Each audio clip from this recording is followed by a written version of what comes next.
अब हो सकती है परमाणु जंग, और अगर ऐसा हुआ तो बचेंगे सिर्फ 2 ही देश, और तब होगी 10 साल तक जबरदस्त बर्फबारी, 5 अरब लोगों की मौत हो जाएगी। अगर दुनिया भर की 12,000 न्यूक्लियर मिसाइलों का इस्तेमाल होता है तो करीब 5 अरब लोग इसमें मारे जाएंगे। पूरी धरती न्यूक्लियर विंटर यानी कि परमाणु शीत की चपेट में आ जाएगी। जबरदस्त बर्फबारी हो सकती है, और वो भी 1-2 दिन, महीने नहीं बल्कि 10 साल तक ये जबरदस्त बर्फबारी होगी। एक अनुमान के मुताबिक दुनिया में अगर परमाणु जंग हो गई तो केवल 2 ही देश बचेंगे। अमेरिका इजराइल के साथ ईरान की ये जंग लगातार बढ़ते चली जा रही है और दुनिया को तीसरे विश्व युद्ध की ये दहलीज पर लाकर खड़ा कर चुकी है। परमाणु युद्ध के एक्सपर्ट्स और एक नई वैज्ञानिक स्टडी के मुताबिक अगर दुनिया भर के तमाम 12,000 न्यूक्लियर मिसाइलों का इस्तेमाल हो गया वर्ल्ड वॉर में, तो लगभग 5 अरब लोग इसमें मारे जाएंगे। पूरी धरती न्यूक्लियर विंटर यानी कि परमाणु शीत की चपेट में आएगी।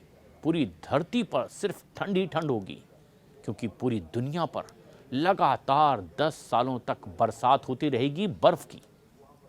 एक अनुमान के मुताबिक दुनिया में अगर इस तरीके की चीजें सामने आती है तो फिर ऐसी हालत में कौन बच पाएगा। माना जा रहा है कि जीवन बिल्कुल आसान नहीं रह जाएगा, लेकिन सिर्फ 2 ही देश होंगे जो सरवाइव कर पाएंगे। एक प्रसिद्ध शोध पत्रिका है नेचर, इसने प्रकाशित की एक फियर रिव्यू स्टडी, और एक्सपर्ट्स ने दावा किया कि भीषण परमाणु युद्ध के बावजूद ऑस्ट्रेलिया और न्यूजीलैंड ही 2 ऐसे देश होंगे जो जीवित रहने में सक्षम हो सकते हैं। एक्सपर्ट्स का मानना है कि अपनी भौगोलिक स्थिति की वजह से ये दोनों देश परमाणु शीत की मार झेलने के बावजूद खेती कर पाने में सक्षम होंगे। दरअसल न्यूक्लियर वॉर ए सिनेरियो की लेखिका आर्मरेगन विशेषज्ञ एनी जैकबसन ने यह चेतावनी दी कि परमाणु विस्फोट से निकलने वाले आग के गोले 100 मिलियन डिग्री सेल्सियस तक गर्म हो सकते हैं। The diary of a CEO podcast पर बात करते हुए उन्होंने कहा कि शुरुआती धमाकों में तो करोड़ों की संख्या में लोगों के मारे जाने की आशंका है, और असली तबाही तो उसके बाद आएगी। आयोवा और यूक्रेन जैसे कृषि प्रधान इलाके 10 साल तक बर्फ से ढके रहेंगे। जबरदस्त बर्फबारी 10 सालों तक लगातार होगी, और जब खेती पूरी तरह से नाकाम हो जाएगी तो लोग भूख से मरने लगेंगे। जैकबसन के मुताबिक ओजोन परत को होने वाले नुकसान और रेडिएशन की वजह से स्थिति और ज़्यादा भयानक हो जाएगी। लेकिन ऑस्ट्रेलिया और न्यूजीलैंड के लोग जीवित तो रहेंगे, लेकिन उन्हें अंधेरे में रहना होगा। भोजन के लिए भी बहुत संघर्ष उन्हें करना पड़ेगा। रेडिएशन से बचने के लिए अंडरग्राउंड शरण लेनी पड़ेगी। हालांकि बाकी दुनिया समुद्र का प्रभाव, तापमान, इन सब की वजह से बहुत ज़्यादा तकलीफ में रहेंगे, लेकिन कुछ लोग ऐसी कुछ जुगत लगाकर बचने में कामयाब भी होंगे। लेकिन इस रिपोर्ट के मुताबिक ये एक खौफनाक मंजर होगा, और ये रिपोर्ट एक ऐसे समय में आई है जब इजराइल, अमेरिका और ईरान के बीच में तनाव बढ़ता चला जा रहा है। हमले कम होने की बजाय बढ़ते चले जा रहे हैं। ईरान पर हमले और तेज हो गए और दोनों तरफ से वार पलटवार हो रहा है।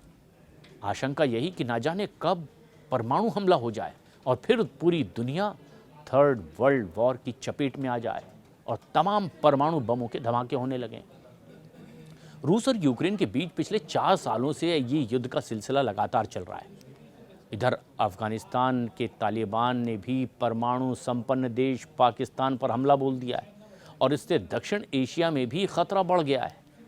चीन और ताइवान के बीच भी तनाव है, और इसके साथ ही यूरोप, अफ्रीका, एशिया के कई देशों में ज़बरदस्त संघर्ष की स्थिति बनी हुई है। और ऐसे में ये स्थिति सबसे ज़्यादा खौफनाक होगी अगर न्यूक्लियर बम इस्तेमाल हुआ। तब न्यूक्लियर विंटर होगा, और इसमें केवल बहुत ज़्यादा ठंड ही नहीं होगी, बल्कि धरती के पूरे इकोसिस्टम के होने में वैज्ञानिक ये कह रहे हैं कि सब कुछ खत्म हो जाएगा। वैज्ञानिकों के मुताबिक इसका मुख्य प्रभाव कुछ इस तरह से हो सकता है। सूर्य की रोशनी पूरी तरह से रुकी दिखाई देगी, कई जगह ये पहुंचेगी ही नहीं।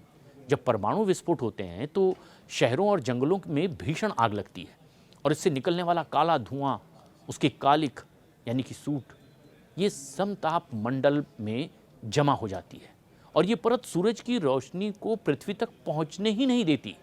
बिल्कुल अंधकार छा जाएगा जिससे पूरी दुनिया में अंधेरा होगा। इसे ब्लैकआउट की स्थिति कह सकते हैं। लेकिन एक खतरे की और आशंका, तापमान में जो जबरदस्त गिरावट होगी, क्योंकि सूरज की रोशनी न मिलने की वजह से पृथ्वी का तापमान अचानक गिरने लगेगा। अब रिसर्च के मुताबिक आंतरिक महाद्वीपों क्षेत्रों में जैसे कि मध्य अमेरिका में, रूस में तापमान -20 से -30 डिग्री तक गिर सकता है और हफ्तों महीनों नहीं बल्कि 10 साल तक यह स्थिति बनी रह सकती है। एक आशंका और, ओजोन परत का पूरी तरह से विनाश। परमाणु विस्फोट से निकलने वाले नाइट्रोजन ऑक्साइड और ओजोन परत को ये गंभीर नुकसान पहुंचाते हैं। जब वर्षों बाद धुआं छटेगा तो ओजोन परत इसकी और ज़्यादा पतली हो चुकी होगी। सूरज की अल्ट्रावायलेट किरणें सीधे ज़मीन पर आएंगी और इससे इंसानों के स्किन का कैंसर, अंधापन, पौधों के डीएनए को भी पूरी तरीके से नेस्तनाबूद करने वाले घातक परिणाम सामने आएंगे।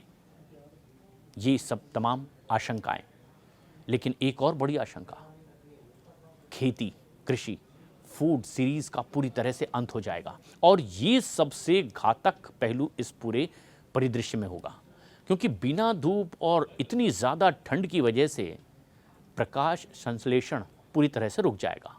पौधे ही मर जाएंगे अगर ऐसा हुआ, जो काम पत्तों का आता है। और दुनिया के ऐसे ब्रेड बास्केट कहे जाने वाले क्षेत्र जैसे कि यूक्रेन है, अमेरिका है, मध्य पश्चिम का इलाका है, बर्फ़ के रेगिस्तान ये पूरी तरह से बन जाएंगे।